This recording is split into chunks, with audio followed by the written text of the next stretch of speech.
Hello and welcome back to another episode of Inside the Asperger Studios. Today I'm joined with Hank and Ian. Welcome to the show, you both of you. Thank Hey, you. thank you. Thanks for having us. Not a problem. So let's start off with why don't you each tell me a little bit about yourselves? Okay. Do you want to start or do you want me to? Doesn't matter to me. So I Okay. guess I'll start. Go ahead. Yep, my name's Ian Smith, and I am 33 years old, and I'm from Santa Rosa, California, with my dad. Even though he's not from Santa Rosa, he's from somewhere else. Okay. My name is Hank Smith. I'm a retired teacher, and Ian and I have been giving autism presentations all over California for, wow, it's been since before the pandemic. Yeah, definitely before the pandemic. They sort of came about after I'd written a memoir, and yeah, we've been all over California and just sort of sharing our story. So, Mhm. All right. Well, Ian, I'll start off with you. When were you diagnosed with autism? Right, sitting. I was first diagnosed like when I was like 3, 4 years old. All right. Now, Hank, what made you realize that Ian was autistic? well, back then, as you know, autism wasn't really on the radar like it is now. Mhm. So, um, and that's kind of interesting because my wife and I were both teachers, and the little training that we'd had about autism, we had a picture of a kid, most likely male, sitting in a corner, rocking back and forth, completely cut off from the world, nonverbal. Um, had never heard of the autistic spectrum. So it took a while for us to realize. It was Ian would have rages, and his speech was delayed. But back then, we took him to the doctor, we took him to the audiologist. Autism wasn't on their radar either. So it took a while for us to realize what was going on. And it really wasn't until uh, about halfway through first grade that we really began to um, go down the road of autism. So I I understand you when that happens. That was kind of like when I was diagnosed early on. I wasn't officially diagnosed, but my doctors and family members who were psychologists and psychiatrists, mhm. and the family lawyer all saw the traits in me. And the first time we went to apply for me to get onto Social Security, they're like, my mom was like, they're probably gonna deny it because it's not even on the board yet as a disability. Mhm. So it was like we had to fight three different times to get me on Social Security. Yeah, And yeah, that it was hard. I mean, it is hard, especially if you're not a minority. You have to fight to get that diagnosis. You have to fight to get on anything or any kind of mhm. help because they just don't see us as an issue. Yeah, yeah. Um, Yeah, that which they were correct right there. I mean, we all have issues sometimes. Yes, it's so true. I Just mean, generally. and it's hard because um, it's speaking to Social Security. It's a constant fight hmm to is it recertifications and going through that over and over again. It's hard. It's really hard. I mean that on the third time we had my mom's like, I'm not going to do this by myself. I'm going to hire a law firm. Uh-huh. And that's when they said, here's what's going to happen. They're still going to deny you. But on the back of that application, it says, if you want to appeal this with a court case, and then they're going to ask, who is going to represent you? And you say, and you put us down and you say, you want to appeal this. So we appealed this, and they said, okay, now that appeal will take some time. Now you got to wait. We had to wait like maybe 5 months before we got a decision. And then we went and we met in front of a Social Security disability judge, Hmm. small little courtroom. He had a woman from occupational vocational to prove that um to point out different jobs that I can work. And what happened was the judge sat there, talked with me, asked me about myself, talked with my mother, and then went to the vocational lady, and she's like, "What about all these different jobs?" And my mom's like, "He can't work any of all these jobs. You work, he works with people. They work with people. He can't work. He's got to work alone." Yeah. And then after that, it was like, okay. And then they were like, okay, it'll be a couple of months. And then the couple of months pass by, and we get a letter that says, "Congratulations, you won the full rights, minus the back pay that I was owed from all those years." Right. Of course. How old were you when you were finally got the Social Security? I was, God, I had to be, was it back in my 40s, I think. Yeah, I was like in my Okay. late 40s, so we fought a couple of times, Oh yeah. and it was We tough yeah, because yeah. originally my mom wanted to do it, and I'm like, and I was kind of against it because at the time I didn't want to be labeled. Uh-huh. And my mom's like, it doesn't matter if you're getting labeled or not. It's gonna help you in the long run. Hmm. Hmm. So I'm like, so I just gave in. I'm like, well, if it helps pay for bills and stuff, then fine.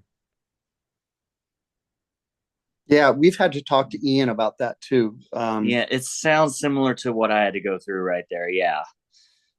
But also Ian, you not wanting or I being remember concerned being in about denial for something like that before. Yeah. but also being concerned about getting the money Mhm. and feeling that you were taking money that you uh, that didn't belong to you. Do you remember? Mhm. And we had to talk about how I do. I kind of do remember that. I mean, I kind of felt bad about that, but I yes, mean, we had to do something what's right. right. Well, in your challenges, you deserve that money. Mm-hmm. Um, I always want to be honest with my kind of wealth and all the others. Now, Ian, when you found out from your parents you were autistic, did that change your view of life as you were growing up? Like starting from childhood to adult. Yeah. Yes, it actually did right there. In fact, um, back when I was a kid, excuse me, um, back when I was a kid, when I used to like throw a rage, Hmm. back when I was in first grade, I've been like in special ed, from first grade to sixth grade. So when managing my behavior and a little about my learning problems a little bit, I was falling way behind in academics. But then when I reached like in in the year of like preteen slash middle school,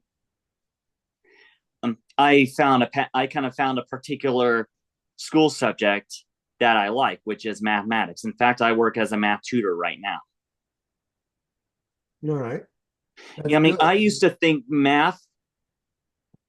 to not think of math as like academic and education. I mean, I used to think of them as puzzles for the start right here, just because I used to be fascinated with like very variables in like algebra. I mean, it seemed I know variable. I already know what variables mean. I'm not getting into detail right there. I used to think of them as finding a missing number, like you're finding a missing puzzle piece. Yeah.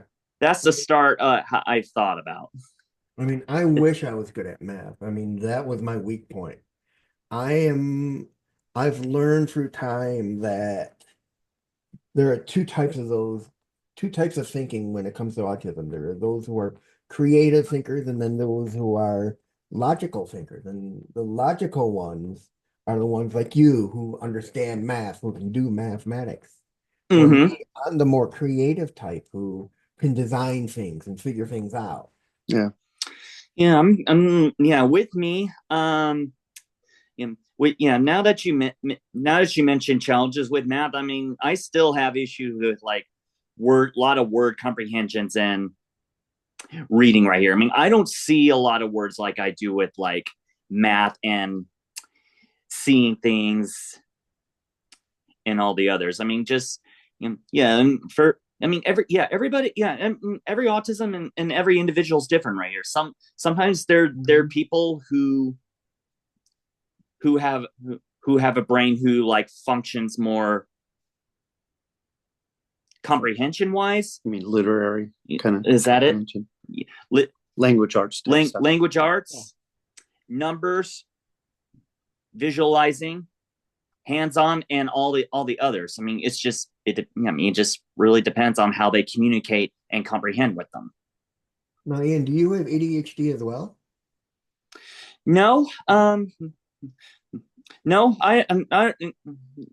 not really. I mean, I know, yeah, I understand the basis of ADHD. I mean, where I have a hard time like sitting in the seat and being active with something, but yeah, I don't have that kind of issue right there. I mean, I kind of know how to like sit still and manage others. Yeah, just correct me if I'm wrong on the ADHD part right there. No, you've got it. All right, thank you. I mean, there's other symptoms of ADHD as well. I know. Right. Besides, Hank, when did the idea for Dysautistic Life come to be? I think high school. Well, yeah. Well, it came. Like I said, I wrote that first memoir, and and then we started getting these speaking engagements. They started out locally, and then just sort of with word of mouth, it branched out. And so it was more, I needed a website, for people to go to for information, for contact information. It sort of started kind of steamrolled basically from that memoir. Now, I'm going to ask you a question that's going to require you to think a little bit. Okay. Hank, when you look at Ian, do you see a lot of yourself in you? Oh, yes. In fact, a good answer to that is my mother used to say, "Oh, Ian reminds me so much of you." I wouldn't be surprised if I'm somewhere on the spectrum. I mean, that's one of the biggest things I've learned a lot of times when I've talked with parents is when they look at their own child, they realize, oh my God, when they're sitting there watching them getting tested and the doctor's asking them all these questions, they're like, oh my God, this is everything, this is everything I've gone through in my life too. Check mark, check mark, check mark. And they're like, wow, this is an epiphany of, oh my God, I must be autistic as well. And they're like, that explains my entire life. Yeah, pretty much, yeah. Now, Ian, do you have any special interests? Oh, I actually do have a ton of them. In fact, a lot of them did help me through life right there. While managing my behavior issues and academic issues back when I was a kid right here, this is where my first skill toy thing came in. That involves yo-yos. I started yo-yoing since I was like 9 years old, and I've been practicing ever since. And yeah, nowadays I actually compete in yo-yo competitions nationally and briefly worlds. Wow, congratulations. Thank you. So you can walk the dog, yeah, do around the world. Oh, well, it depends if I can afford it. No. I'm talking about tricks. Walk the dog. It's beyond. It's way more high level than that. There is a whole world of yo-yos that most people don't realize. It's pretty amazing. So yeah, basically, I found a passion about that. It's just because, I mean, when I saw a Ned yo-yo assembly, at school, back at excuse me, I'm kind of stuttering a little bit. Back when I was in elementary, 9 years old. I was fascinated for different tricks, and I thought to myself, I actually want to try it someday, and I actually stuck with it. So the phrase Ned refers to N, never give up, E, encourage others, and D, do your best. So basically Ned is not just about like yo-yos right there, how they teach you when it comes to yo-yos. Like It's a self-esteem. it's just a assembly. self-esteem. It's more of a self-esteem assembly. That sort of self-esteem right here is where we use it for what we're passionate about. But you took the yo-yos and went crazy with them. And I kind of went crazy with them. No, And then once I got more skill with yo-yos right there, I mean, I kind of learned what parts of yo-yo to use for like certain professional style play and what string to use for it too. And then you got into juggling. And I got into juggling, unicycling, acrobatic training. In fact, I can like hold handstands. I'm not even kidding.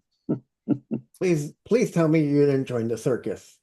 Oh, there are times where we wanted to sell him to the circus. I just want to keep it as a hobby right there. I actually keep it more as a hobby. Yes, I do shows too. Now, Yeah. Ian, do you have any sensory issues? Sensory? Yeah. Like sensory, like I'm blind? No, like touching, like touch, taste, light. Not Oh, yes, you do. like what? They've evolved over the years. He used to only wear sweatpants. Oh, he had to wear sweatpants inside out. I thought you're talking about nowadays. Oh, No, okay, nowadays, okay, yeah. I'm trying to You're think. talking about Nowadays, do you have sensory stuff? You don't like loud noises? Like when I'm doing power tools when you're home and I'm doing a power tool. Sometimes, depending on how loud they are, yeah. You used to have sensory issues with like you didn't like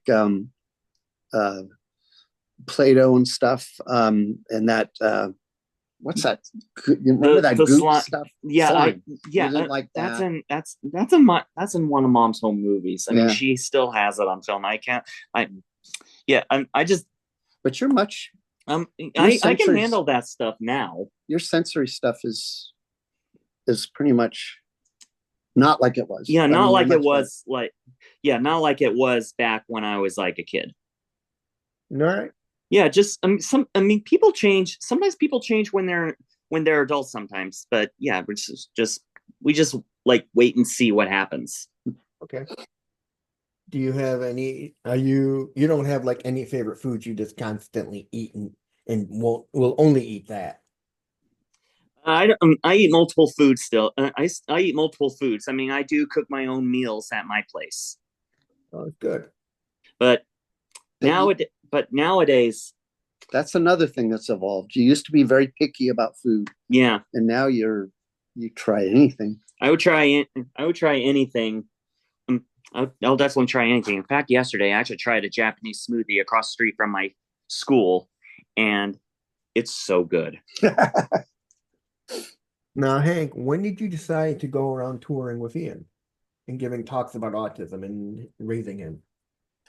It started with his special ed teacher read the memoir and asked me to speak.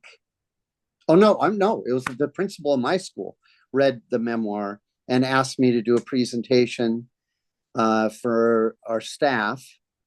And then she asked whether Ian might join in. And then it kind of evolved, well, let's invite the public. And this little tiny presentation ended up, a couple hundred people showed up. It was terrifying. And like I say, just since then, it just has snowballed in word of mouth.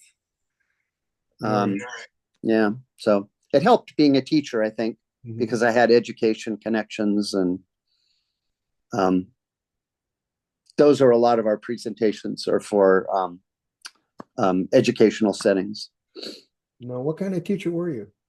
I taught kindergarten, believe it or not. And you were a band director, and too. I taught music too. I'm a musician, so yeah.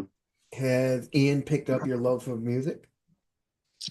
I'm in the little of keyboards. Yeah. I'm a little bit of keyboards. His obsession is yo-yos. And There's a lot of skill toy stuff, actually, just generally. Now, Hank, when did you decide to write both your books? When did the idea for the memoir come? And then when did the idea for the second one come? the first one began as therapy for myself because a lot of it was during our real challenging times with him, during the when he was still having rages. And so a lot of it was my journaling, just kind of self-therapy. And after a while, I sort of realized, oh, wow, I've got a book here. So that's how the first one came about. The second one is really about, it's kind of a continuation of his life, but it's dealing with him now living on his own. And also in a large part thoughts about his life after my wife and I are gone, and making sure that all of our ducks are in a row, so to speak, for him. We're lucky to have, he's got a wonderful sister who is, I think, a lot. Or if I may get married someday. Who knows? Yes. Yeah. But his sister, I think she's a younger sister, and being brought up with him has been just a wonderful experience for her. She's just this very, very open, accepting, caring person. And so she and her husband, who's a wonderful guy, they'll all be there for him too. But that's kind of what the second book is talking about Ian living on his own, and again, making sure, talking about this concern about having our ducks in a row for him when we're gone. But that kind of reminds me of how my mother is, because we lost my father in 2017 and she's worried about me in the long run. mm-hmm. So I have an older brother who's married with two nephews who lives two doors down, and she's like, you have nothing to worry about because your brother and his family and your sister-in-law's family will always be there for you. Yeah. Yeah, and they understand autism because one of my sister-in-law's cousins has a son who is autistic as well. Mm-hmm. They're very compassionate and understanding of me. Yeah. But after the show, I will introduce you guys by email to a guest I had who helps parents make sure that financially, with insurance wise, they are secure in case you get sick. Uh-huh. Ian won't have to worry about paying for you and your needs. You will have everything covered, and then you guys will be secure, so you won't have to worry about anything like that. Oh, well, that would be wonderful. I would really appreciate that. Yeah, he started the whole foundation. His son is autistic, and he gave up his own job to start this whole thing. Uh-huh. Wow. Now, Ian, do you have any friends? Yeah, I do, actually. Great. Not only I have best friends in my hometown, I actually do have some of my yo-yo friends too. That's great to hear. Yo-yoing I have gym buddies that I go to the gym like 3-4 times a week. That's great. Yo-yoing has been really good for him socially. And juggling. Yeah, it's a real tight-knit group, accepting tight-knit group. So we lucked out with that. Mm-hmm. Now, Ian, what was going for school like for you? For school right now? Yeah. No, just talk about school. Yeah. Well, school. Yeah, school's not bad. I know it's important. I kind of know it's important, but sometimes depending on the individual right here, I think there needs to be some sort of like backup plan when it comes to like throwing out too many words at a student or too many numbers. I'm just sometimes depending on the individual, we can't always have everything. Sometimes we can't like have everything just the same way all the time right there. Mhm. Because yeah, I'm not being criticizing there. I mean, Well, you're stating I'm facts. just stating facts a little bit right here. So so once I'm done with school, if I ever became a professor out of college, things are definitely going to be a little different in my class because I never know who I may get in the future, period. I'm sometimes, yeah, just because you're an adult or you're in college doesn't always mean that doesn't always mean everybody's going to develop just the same way right there when it comes to like words and numbers. So yeah, the way I would assign homework is one, I like to get to know my students and their past experience with their math. Like, do they prefer like, especially with hard math right there? Do they prefer like little less work or regular pace? That's a good thing. I mean, there are not many professors. We all have issues. Yeah, that's true. I mean, you're right. We all have issues, and I don't think professors totally understand that when they assume every kid's the same that walks into their class, unless they have some kind of advisor that tells them, hey, this so and so is autistic, he needs these kind of things to help him through it. And I mean, to give you a good experience, I had an issue. I went for my master's in England. And I had one professor who was very hard. The class was tough, and I had to go to him 3 different times, and I would go, "Can you help me with this?" And he would go, "If I help you, I have to help everyone else, so I can't help you." And then I'd come back, and I'd go, "Listen, I understand that you can't help me if you got to help everyone else, but it's in my disability file. I said you got to help me."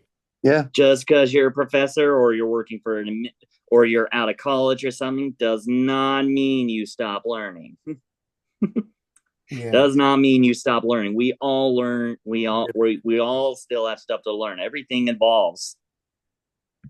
Now, Ian, what is it like living on your own? I think it felt great. I think it feels great. I mean, it does. It feels like I can do my own cleaning right there. It feels like I can cook my own food, exercise, and it's just about managing your well-being and all the others on your own. Now, I'm going to ask you both a question. We'll start off with Hank. Hank, Okay. what advice do you have for parents who are just finding out now that their son or daughter is autistic? Wow. Number one, investigate Social Security. Know your rights. Number two, find support networks. In California, we have what's called a regional center. I think most states have something similar. Start getting on, depending on the age of the kid, getting on supportive housing lists as soon as possible, because those lists are long, especially in California. But really, it's getting all the support you can, getting involved in their education. I always would tell parents that, I work with your child, 6 hours a day, but you live with your child 24/7, and you have just as much important input in your child's education as I do. And I think that's key, that parents have an important role in educating their child's educators, if that makes sense. Yeah. Now, Ian, I'll ask you the same thing, but what advice do you have for kids who are finding out they're autistic late in life or early in life even?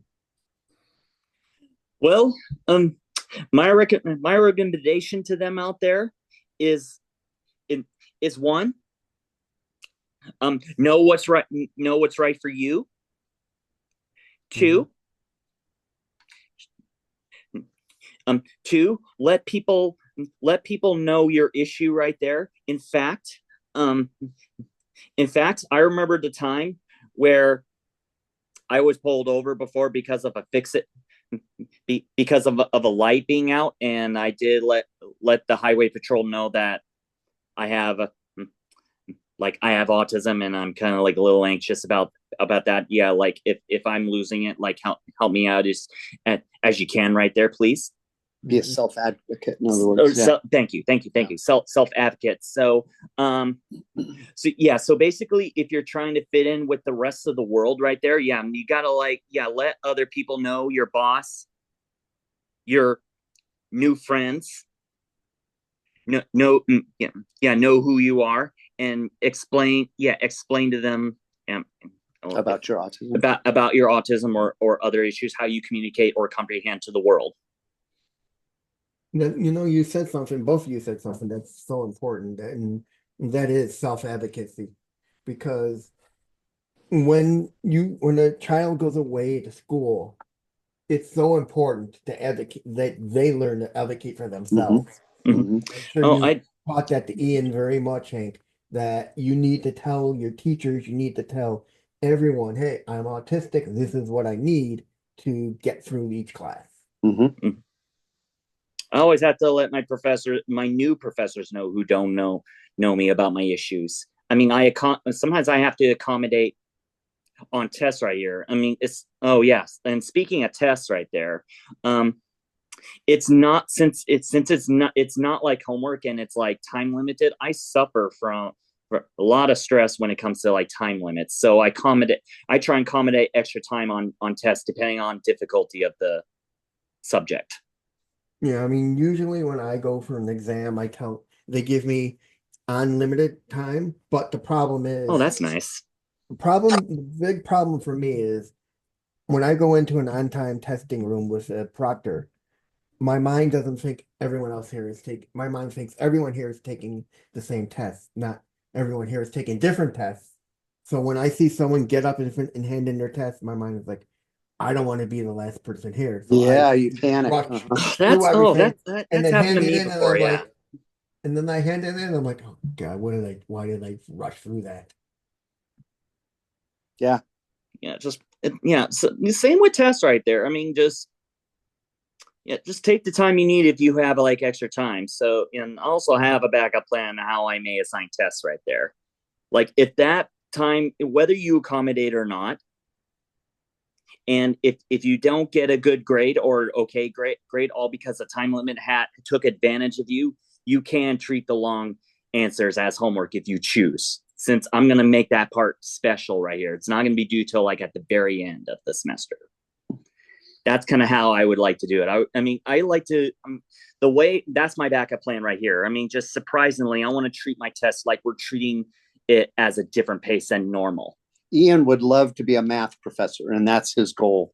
He's 2 more classes in junior. 3, actually.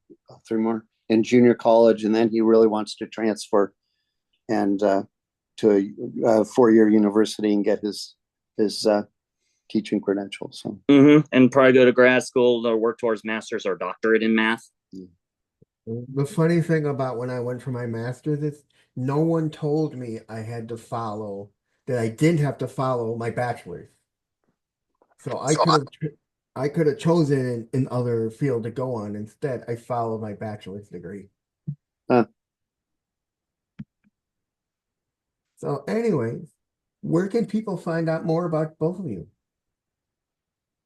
Well, I have a website, www.dysautisticlife.com, which has information about both of us. Anybody that's interested in Ian and yo-yos, all you have to do is go to YouTube and type in Ian or Smith Instagram yo-yo, or Facebook and type in Ian Smith yo-yo, and he's all over the place. He's got some amazing stuff up online. So ladies and gentlemen, I'm Reed Miles, and that was Hank and Ian Smith, and I'll see you in the next one. Thank you, guys. Thank you. Hey, thank you.